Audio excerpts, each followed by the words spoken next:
Olá, boa noite a todos, boa noite presente aqui, pessoal de casa. Vamos retomar as nossas discussões, né? As nossas conversas em relação ao POP. Alguns aí hoje tá vindo aqui depois que eu apareci aqui, faz hora que eu não vejo aquele aí.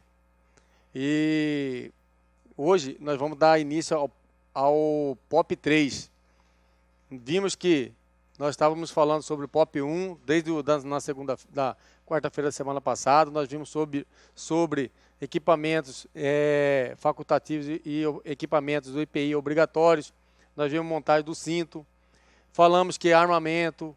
Falamos que a questão do espargidor, tonfa, não é algo que venha a ser preocupante em relação à prova. Por quê? Elas são instruções de prova prática. Então, ela não tem uma situação que nós vamos ter que estudar ela, né, somente para alguma situação. O armamento em si, ela vai nos reportar que nós temos que fazer a manutenção do primeiro escalão. Então, para nós é isso aí. Então, não é interessante. Depois nós fomos para o POP 108. Esse POP 108, os senhores dão uma lida nela, porque são situações de atendimento de ocorrências envolvendo material cortante, pérfuro cortante, contundente, atendimento de ocorrência com pessoas que se recusam a obedecer, atrás de balcão. Então, são situações que ela pode nos ajudar a entender os preâmbulos de uma prova.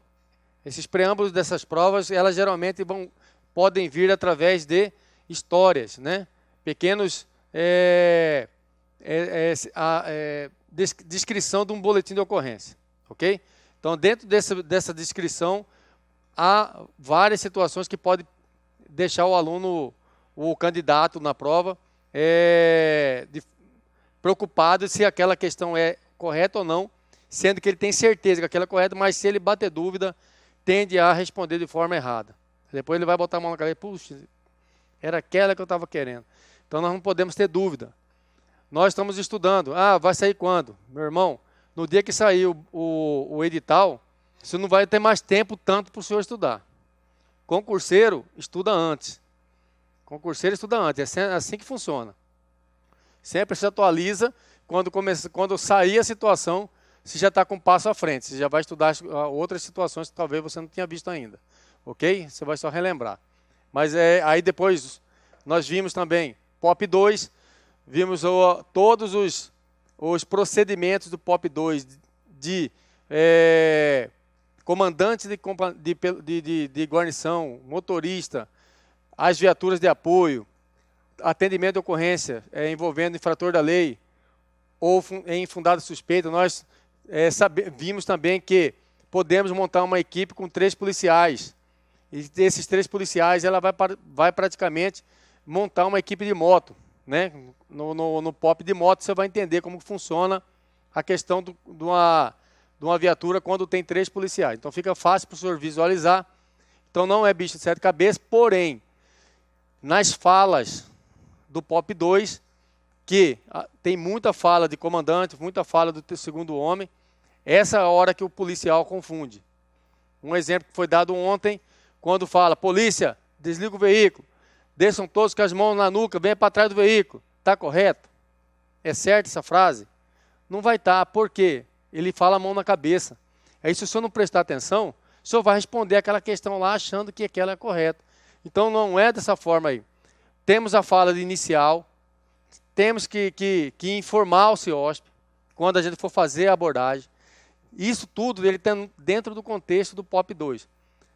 Antes de fazer a abordagem, informamos onde estamos. Fazemos a abordagem, vamos fazer a checagem, vamos fazer toda... Tem as perguntas que você faz para o abordado, tem as perguntas que o segundo homem faz para o abordado. O senhor está armado? Cidadão, primeiro homem, o senhor tem algo de ilícito dentro do veículo? Algo de valor ou algum entorpecente? O senhor vai fazer a pergunta. São perguntas que ela está ali no POP, que o senhor tem que preocupar com ela. Para quê? Para que o senhor não pule corguinho.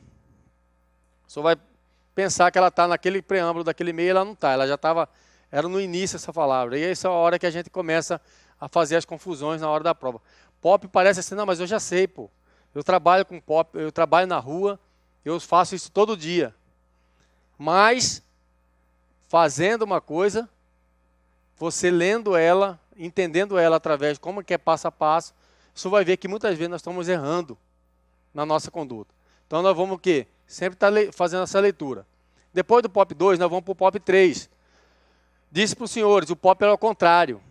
Ela vem ensinando o cara a atender a ocorrência, ela vem mostrando as ocorrências que o senhor pode ter problema com ela, tipo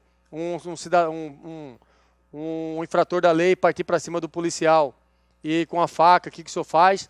Então ela vem fazendo isso aqui, aí ela vem para o POP 2, ela remete ao que é a função de cada um, e cada um vai falar. Agora nós vamos o quê? No POP 3. No POP 3, nós vamos ver o patrulhamento tático com viatura 4 rodas. Como que é que nós vamos fazer? O procedimento, os procedimentos preliminares, né, 301.1, procedimento de composição da guarnição, visto que nós já até abordamos. Agora nós vamos fazer o quê? Nós vamos compor essa guarnição e vamos ver qual que é a área de atuação de cada policial. Então ela vem trazendo de trás para frente, vamos jogar assim, né? Mas ela é para massificar mesmo. É dessa forma que ele faz. Mas tem situações que o POP tem que ser mudado. O 1 tem que ser 2, o 2 tem que ser o 1, né? Essa aqui, por exemplo, ela devia ser o POP 1, esse POP 3 aqui, porque ela está ensinando o senhor a montar uma equipe, o que o senhor vai fazer quando sentar na viatura, qual que é a área que o senhor vai atuar. Tem tudo isso aí, ele está vendo aqui, nesse POP 3. Aí nós vamos ver o patrulhamento em si, o POP 301.4, paradas de viatura decorrente do fluxo de trânsito e outras paradas rápidas. Então, são situações que poderia vir primeiro. Então, nós vamos fazendo passo a passo, depois a gente vai fazer a abordagem, né? Módulo 3 do POP da PMMT. Patrulhamento 4 rodas. No patrulhamento, simplesmente nós vamos o quê? O intuito é prender gente, né? Tirar de circulação ilícitos.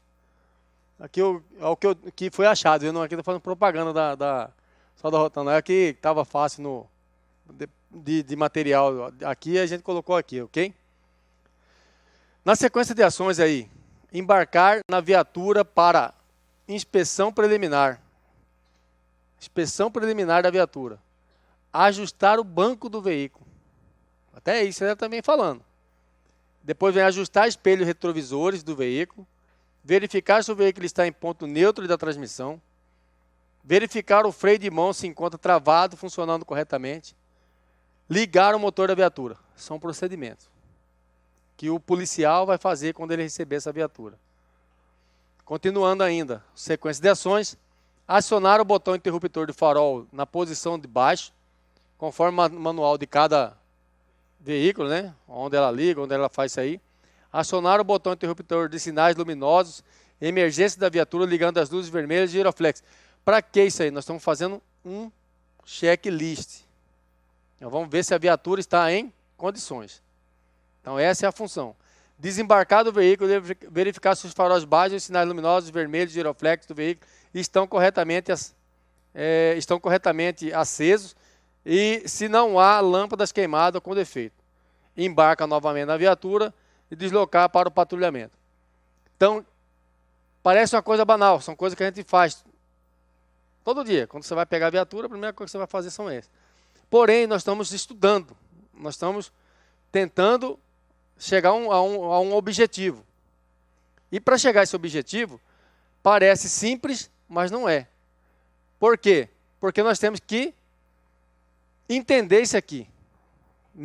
Assim, nós não podemos decorar, nós temos que entender o funcionamento, a lógica da situação. Ok? Observação. Policial militar responsável, motorista. Responsável por quê? Pela viatura.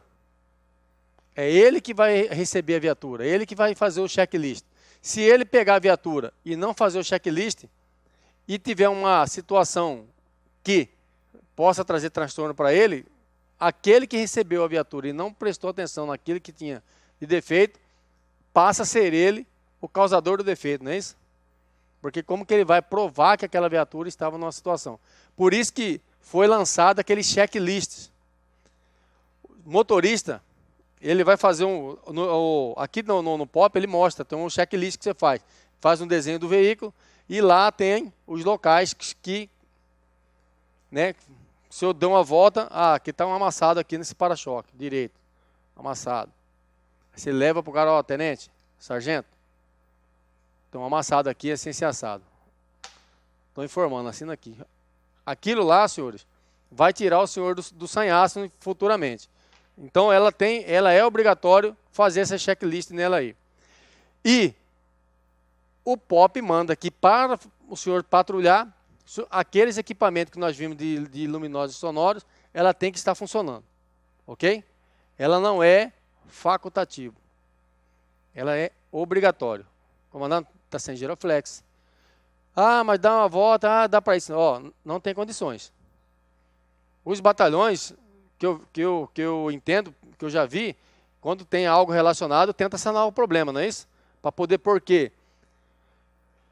Quando nós estamos patrulhando, principalmente no período noturno, nós somos, dependendo do local, se nós não tivermos giroflex, o que o cidadão vai pensar? Que é ladrão, tentando perseguir ele, acompanhar, né? Imagina, aconteceu no 1º Batalhão, tempos atrás. As viaturas eram alocadas e existia a viatura descaracterizada, escrito carro reserva. Era assim que eram as Blazer. E era prata e só estava escrito carro reserva, do lado e no vidro de trás. Sem giroflex, sem sirene, sem nada. Aí os dois polícias patrulhando topou essa situação e foi tentar abordar. Nesse que eles foram tentar abordar, mano, o que o cara fez? Toma no carreirão, ladrão, estão querendo me roubar. Não identificou aquele lá como policiais. E os policiais fizeram o quê? Lau, lau. Começou, olha a situação. Mas eles conseguiram safar a situação, por quê? Porque existia uma ocorrência de sequestro relâmpago. Existiu a ocorrência. Ele viu o veículo com as características, foi tentar atrás, na cabeça dele o cara está fugindo. E o cara da frente está achando que é ladrão. Entendeu? Deu uma situação. Então, não tem condições, não vai. Tá? Isso aqui o POP está mandando, tá? Não é facultativo.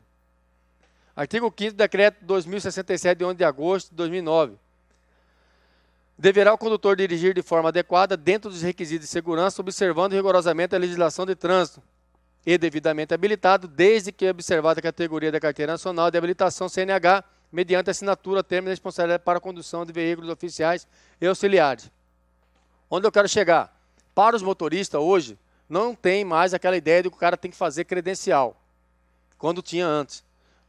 Eu quero ser motorista, fazia credencial. Você fazia um novo teste de trânsito, de veículo.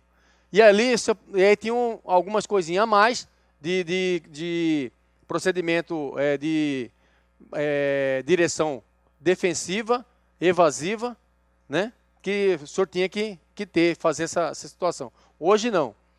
Até para entrar dentro da PM, o policial tem que ter obrigatoriamente CNH. Se não tiver, ele não avança na sua inscrição. Tá ok? Inclusive, teve policiais na turma de 2014 que entrou através de liminar porque não tinha ainda a habilitação. Conseguiu fazer a inscrição, mas no meio do caminho caiu a liminar dele, no curso. Então, aí deram uma chance, vocês têm um prazo para tirar a carteira de habilitação. Ainda deu uma situação, porque ela é hoje obrigatório. Qualquer um de nós, pegamos uma viatura dessa aí que seja habilitado. Mesmo que o cara não tenha muita afinidade com direção. Né? Então aí acontece isso. Mas tem policiais que ele adquiriu o know-how da situação e pegou o jeito. Tem cara que é top para motorista. Mas tem um que tem um gato dentro do câmbio dele. Toda hora. O cara não consegue passar a marcha. Mesmo com o carro automático. Tem os carros automatizados, né? Que tem automático e tem a parte de mecânico, né? Então sempre tem, o cara não tem essa afinidade. Mas é obrigatório hoje o policial ter. Então não é facultativo. Hoje o policial ter novo a habilitação. Ele tem que ter habilitação. E qualquer um pode passar na função de motorista. Aí vai no batalhão, o cara fala assim, mas eu não tenho afinidade, comandante. Ah, meu irmão, vai ter que ser o seu hoje. Entendeu? Vai ter que ser o seu hoje. Por quê? Não tem mais onde correr, vamos jogar assim. E a responsabilidade da viatura é do policial. Se ele provocou, muitas vezes sai do bolso dele. Infelizmente. Então a direção hoje ficou muito assim, não atrativo. Antes tinha até função de motorista, tinha um soldo a mais. Quem dirigia. Motorista era briga. Nessa época todo mundo queria ser motorista. Então ele tinha um QSJ a mais por ser motorista, mas para isso tinha que fazer credencial. Depois tiraram essa ideia, agora qualquer um, e o salário é o mesmo. Você não tem mais salário extra, não. Procedimento 301.2, composição da equipe da guarnição de patrulhamento. Primeiro homem, comandante da guarnição. Nós já vimos, mas vamos repetir. Iniciativa para... que nós vamos descrevendo a função dele exatamente em cada equipe. Iniciativa para a resolução da ocorrência, bem como escrituração da documentação, anotação e relatórios, sendo auxiliados pelo segundo homem ou terceiro homem quando houver. Ou seja, agora nós estamos vendo a função do comandante. O que ele faz? Esse camarada é o responsável pelas anotações,